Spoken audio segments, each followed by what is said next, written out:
to The Hypnotist, the show that gives you inside access to cutting-edge hypnosis with real clients facing genuine issues. Brought to you by the hypnotherapist demanded by celebrities, CEOs, and even royalty, Adam Cox.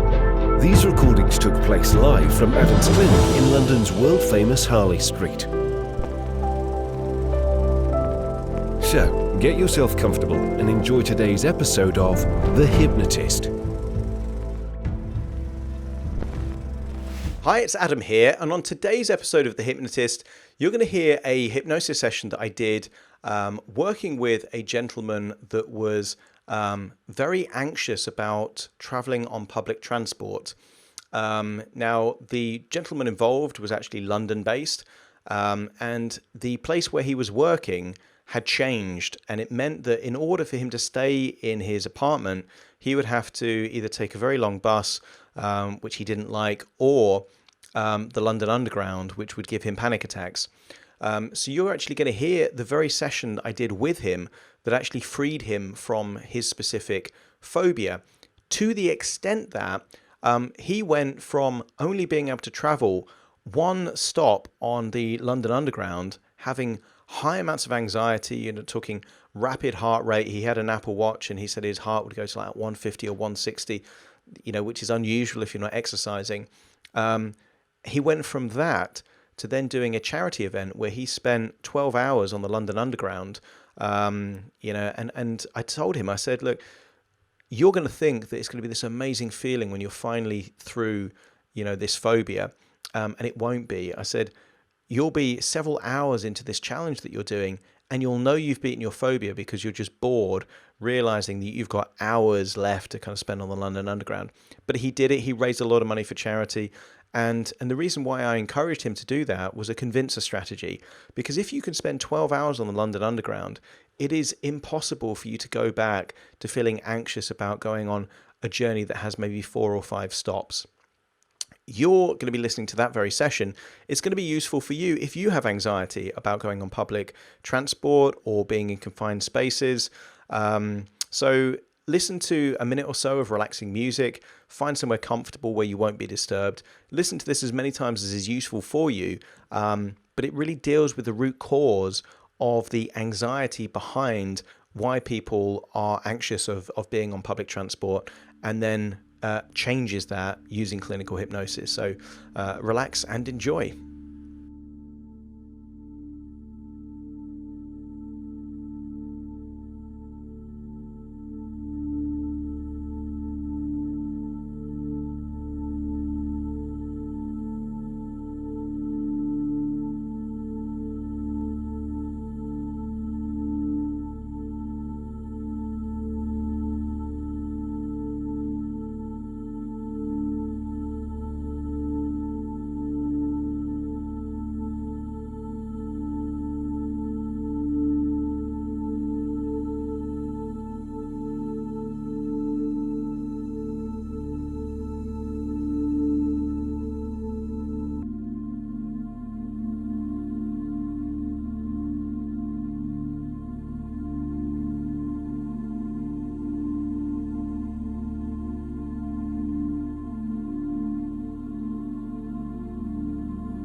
So what I want you to do is to take a nice deep breath in. And on the out breath, simply close your eyes. And I want you to use the power of your imagination to imagine that you're surrounded by an energy field of warm relaxation and tranquility. So much so that as you breathe in that warm feeling of relaxation, I want you to imagine that it displaces, offsets any feelings of tension, anxiety, or stress. Imagine as you breathe in through your nose that you're actually breathing in that feeling of warm tranquility and relaxation. And likewise, when you're breathing out, just imagine that you're breathing out that feeling of tension, of stress, of any anxiety that is no longer needed. Sometimes it's useful, in the same way that you can imagine a warm color that you're breathing in, just imagine that as you breathe out, perhaps there's an alternative color that you're breathing out that represents that tension, that anxiety, and that stress. Each and every breath, imagine breathing in the relaxation and breathing out the tension. Then I want you to focus on the tiny muscles around your eyes. I want you to imagine that there are tiny muscles that you're not normally aware of. And these tiny muscles sometimes are relaxed and sometimes they're tense. And as you breathe in that warm feeling of relaxation and tranquility, I want you to imagine that it's enabling that tension in those tiny muscles in and around the eyes to simply relax. And as you relax, you're feeling more and more deeply relaxed with each and every breath. That's right. That feeling of relaxation is now spreading to the tiny muscles in your forehead and the top of your head. Muscles that you may not normally pay any attention to. But as you breathe in that feeling of warm relaxation and tranquility, it almost feels that you're able to finally let go of that unnecessary tension that you don't need anymore. With each and every breath, it's really taking you deeper and deeper and deeper relaxed. Now paying attention to the muscles in your jaw. That's where some people store tension. And as you breathe in, just feeling like it's oiling the little muscles in your jaw like an oil on cogs. As you relax, it lets go of that tension and you're able to finally release that tension now. Feeling deeper and deeper relaxed. Paying attention now to the muscles in your neck and your shoulders. Or as I like to think of it, the savings account for stress. Because muscle tension is sometimes useful. It enables us to stand up and move and walk and do all kinds of things. It's also the body's reaction to certain emotional states. But sometimes we can keep the tension even when the stress and anxiety has long gone. But weirdly, the more tension that you hold on that isn't required, the more stress, anxiety, and unpleasant feelings that you could feel. In the same way that a smile can make you feel happy and happiness can make you smile, tension that is no longer useful can make you feel tense and stressed. And I want you to imagine that the tension in your neck and your shoulders is a bit like crystals of ice. Because you know what would happen if you left an ice cube outside in the summer, in direct sunlight, in warm, sunny weather. You can imagine that ice cube melting away. So what I want you to do is just imagine that as you breathe in this feeling of warm relaxation, it's possible for you to imagine that those crystals of ice stored in your neck and your shoulder, that unnecessary tension that you don't need anymore, is simply melting away. With each and every breath, the relaxation spreading all the way down your arms, all the way down to the very tips of your fingers. Now that feeling of relaxation shifts from the outside to the inside as you imagine breathing in that warm feeling of relaxation. Imagine it filling your lungs, relaxing your lungs, even the tiny muscles through your airways from your nostrils right down deep into your diaphragm. So much so that with each and every breath, you can feel deeper and deeper and deeper relaxed until that relaxation spreads all the way down into the pit of your stomach.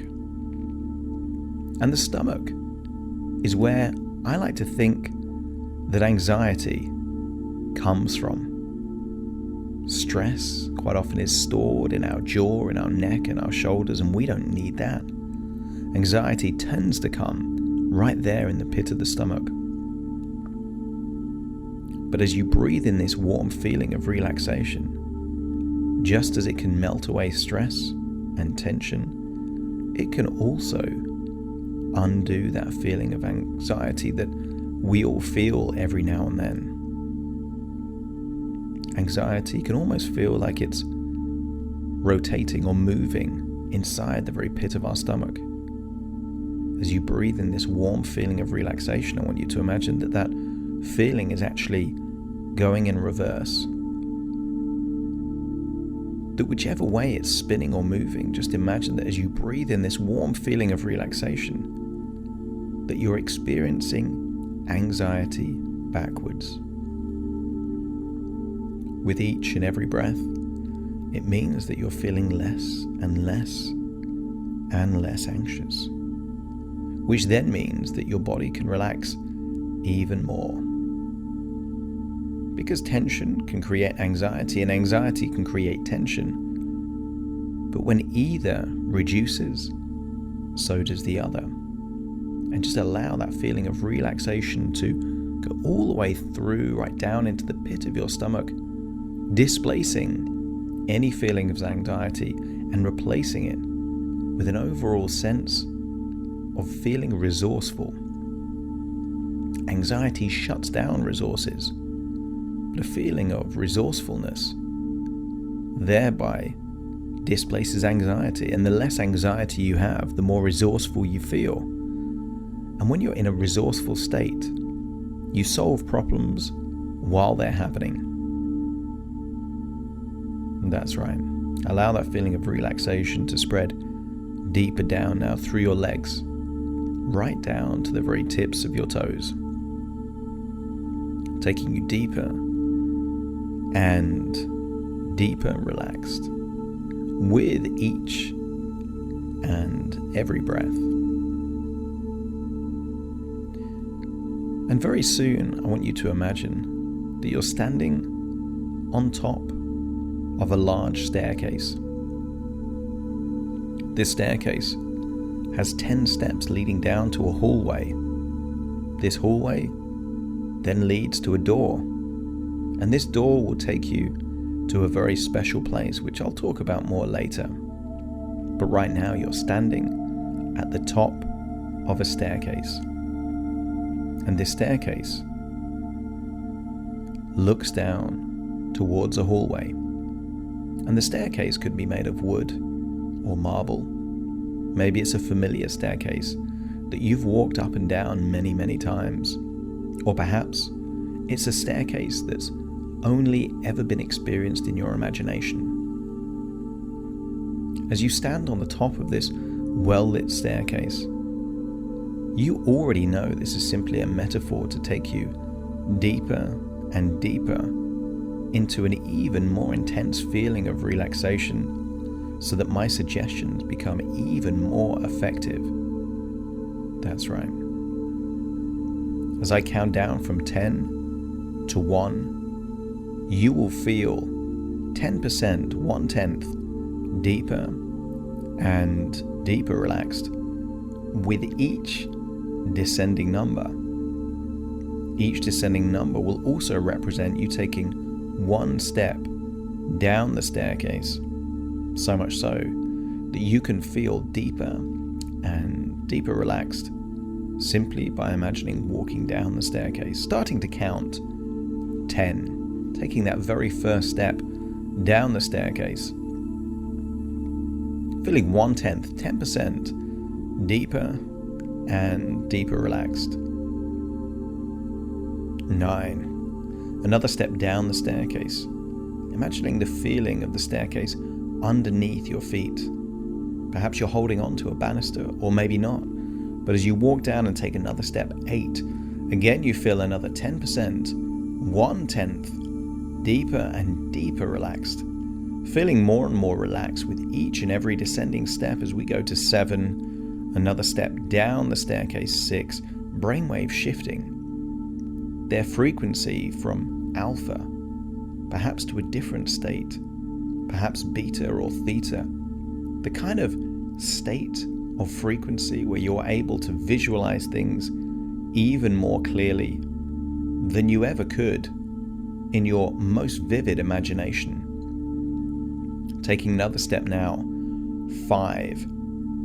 Halfway down the staircase now as you go deeper and deeper and deeper relaxed, that's right.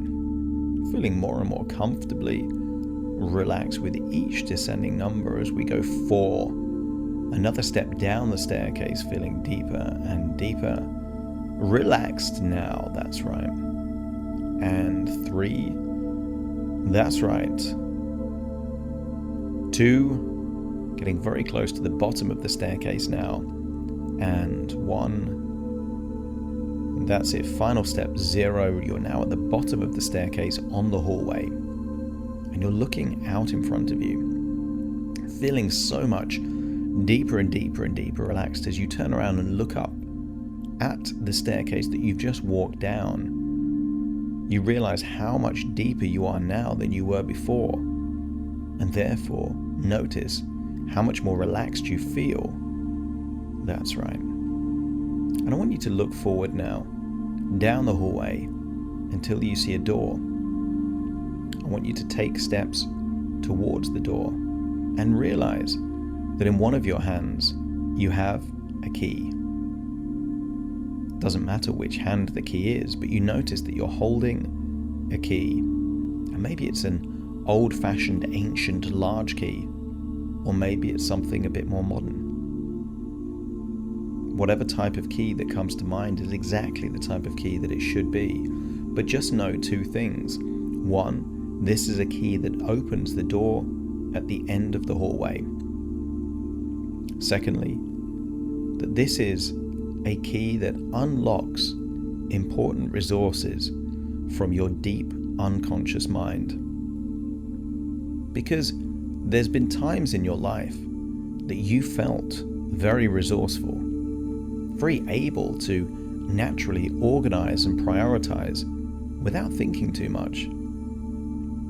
Times when even though there were overwhelming amounts of things to be done, you managed to find the energy, the focus, the discipline to do it in exactly the order required, with the right level of mental and physical effort required to achieve the outcome in the most efficient way possible. And any resource that you've experienced at any point in your life can be re-experienced. Because if you have a resource once, you can always access that resource again. Sometimes we are at our most resourceful at the point where the tension and the stress is at its peak level. And while we might be resourceful in those moments, that doesn't necessarily mean we like how we feel while we're accessing those resources. Whereas now, by unlocking the door at the end of the hallway, you will be unlocking the very resources that are required to enable you to achieve so much more and to get so much more done, but without the need to be stressful while you're doing it. As you get closer to the door at the end of this hallway, I want you to pay attention to the type of door that it is, because it could be a glass door, a metal door, a wooden door. It could be a new door or an old door. But whatever door that you see, just know that this is a door that's going to take you to your own private beach. Your own private beach with perfect weather, just the right amount of heat and sunshine, and just a light breeze. When I count down from 5 to 1, you will imagine taking the key, putting it in the lock, unlocking the door, opening the door, walking through the door, and then closing the door and finding yourself on your own private beach. Starting to count 5, putting the key in the lock. 4, rotating the lock to unlock the door. 3, opening the handle to open the door. 2, walking through the door. 1, closing the door behind you. And 0, you are now on your own private beach. And just enjoy being on your own private beach with the perfect weather. Perfect weather. You can feel the warmth of the sun on your skin. You can feel a light breeze. Perhaps you can imagine what it feels like for the sand to be under or in between your toes, hearing the gentle breaking of the waves. And I want you to walk to the perfect place on this beach where you can see both the sky and the sea simultaneously. It's blue skies with just a few fluffy white clouds there in the sky. And it's interesting to see that the more you look at those clouds, the more the clouds start to change. That's right. Start to spell out a word right there in the sky. And that word is RELAX. And as you spell out that word, you do indeed feel more relaxed. The word relax then shifts to a number, and that number is 998. As you look at that number, 998, the logical, analytical, critical part of your mind is completely transfixed, bemused. It's obsessed, mesmerized by why fluffy white clouds could be writing out a number in the sky. And then something even more fascinating happens. The final digit descends from the 8 to a 7, holds there for a few moments, and then descends another number until it says 996. And all by itself, the fluffy white clouds are counting downwards. And just allow the logical, analytical, critical part of your mind to become mesmerized by these clouds counting down one by one by one.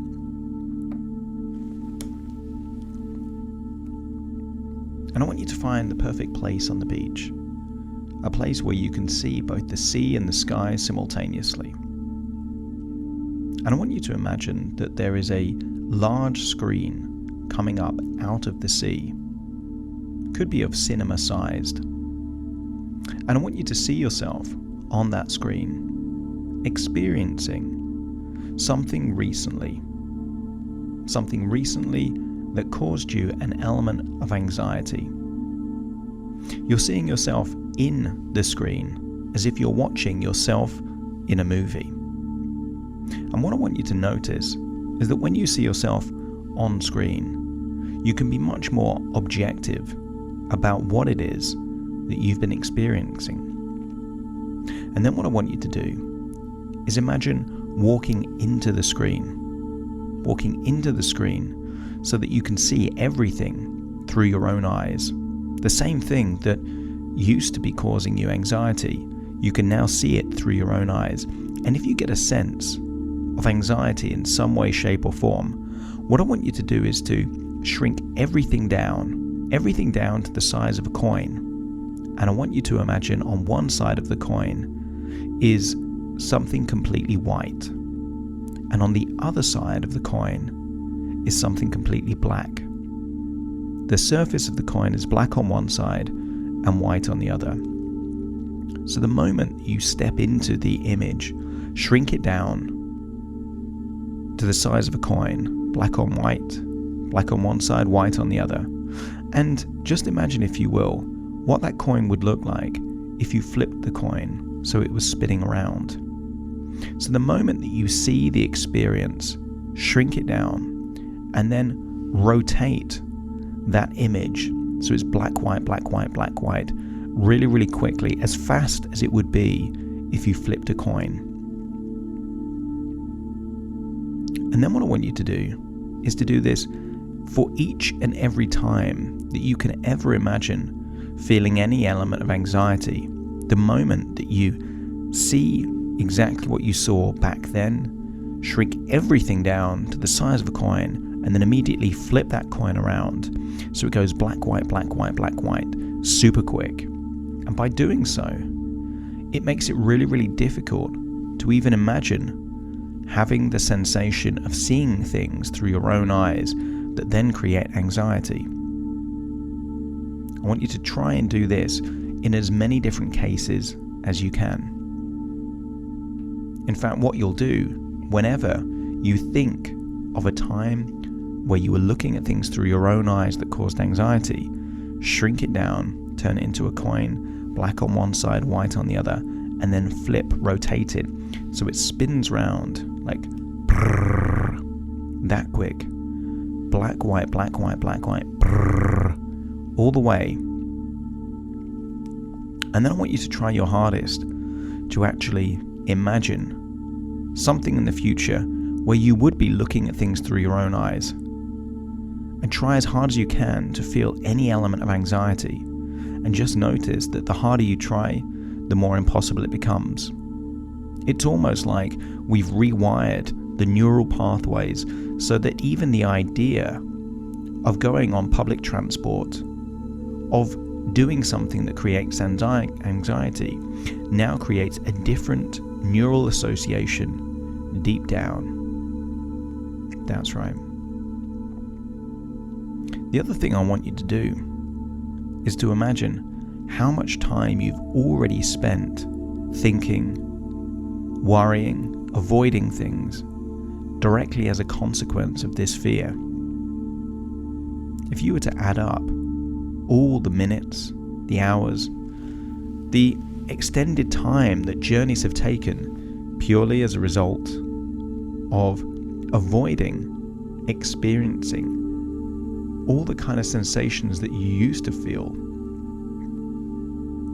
it might be that over a year, hours upon hours upon hours lead to an entire week. What would that be over a lifetime? I want you to reach a point, what we call the threshold point. The point at which enough is enough. You've heard the phrase, the straw that broke the camel's back. Well, everyone knows that one piece of straw wouldn't break anything's back. But if you kept on putting layer upon layer and layer of so much straw on a camel's back that eventually it would reach a threshold point. And I want you to really think about how much time, how much emotional pain, how much stress, frustration, anxiety you've experienced directly as a result of this fear, and then reach that same threshold point. Enough is enough. And the moment that you say enough is enough with enough conviction, the idea of you in the future being able to travel wherever and however you like is the dominant image that comes to mind. You will be able to imagine yourself looking at yourself just as you did on that screen, looking at yourself as if you're someone else, being able to not just travel on the underground or busy spaces, but to be able to do it without a care in the world. This is the crucial thing. It's not just that you can tolerate it, it's that you can do it with ease and enjoyment. That even if you were on a busy train that was stopped with no idea when it was going to start again, you could see yourself in that image and still see yourself not caring at all. And I want you to make that image even more vivid. It's just your imagination, but the more vivid you can imagine a future version of yourself, able to live your worst case scenario with ease, with a smile on your face, with the ability to read a book if you so chose. That's the point at which you've created an alternative neural pathway. You've shrunk down the old pattern, flipped it around, black, white, brrr, and instead you now have an image of what your future looks like, even if there is an element of not being able to move or not knowing when a train will start again. I want you to continue walking down the beach, just enjoying this whole sensation of relaxation. Feeling the warmth of the sun on your skin, the breeze, and hearing the gentle breaking of the waves. And I want you to carry on walking until you see a beach hut. And in this beach hut is a part, the part of you that has been responsible for this anxiety reaction for so long. That part exists in this beach hut. And very soon you're going to walk into the beach hut and come face to face with the part of your unconscious mind responsible for all of this previous anxiety and stress and panic. And the key thing is, all along, despite the pain and stress and horrible feelings you've been experiencing, there's a reason why this part has been doing what it's been doing. And it's because it's been trying to protect you, to help you in some way. And I want you to now, as I count down from 5 to 1, walk into the beach hut and meet this part that's been responsible for these horrible feelings for so long. 5, 4, 3, 2, 1, walking into the beach hut. And up the other side of the beach hut is something that represents the part of you that has been causing these horrible feelings for so long. And you're in the other part. And I want you to just notice what this part looks like. Does it look confident, or does it look shy and embarrassed? And the first thing I want you to do is to imagine telling that part how grateful you are, not for how horrible that it's made you feel, but for the positive intention behind what it's been trying to do. Because everyone knows someone, a friend or family member, that whenever they try and help, they actually make things worse. And just imagine that there's a part of your unconscious mind that's been trying to do that. It's been trying to help you in some way, but in trying to help you, it's actually made the situation so much worse.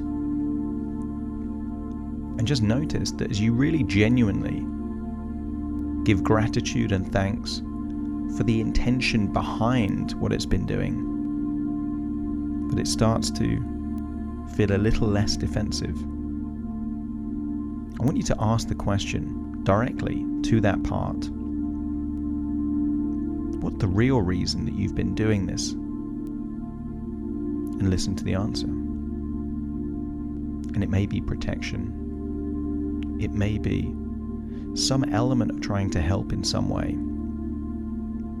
But then I want you to, in detail, really describe what kind of problems has been caused by the outcome of this intention.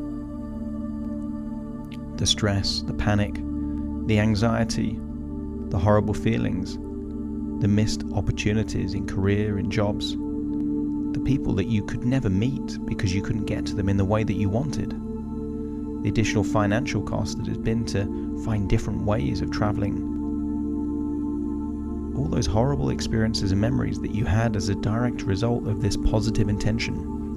And just notice that the reaction of this part is an element of surprise, of remorse. And then what I want you to do is to give this part an option. One option is that it can start helping in a way that would actually be useful. And the other option is that we simply shrink and banish this part so it can have no impact in your future. It can either atone and help and make things right, or we simply remove its ability to influence your future. And as you give this part the option, just notice that it really does want to help and didn't realize it was causing so much pain for so long. That's right. The condition, of course, is that it helps in a way that would genuinely help without causing the pain. And the new way, in which case this part can help in a positive way, will be to actually activate the resources that are useful. Because all that adrenaline, all that cortisol, all that neuroepinephrine simply makes you feel panicked. Breathe so fast that you forget to breathe out.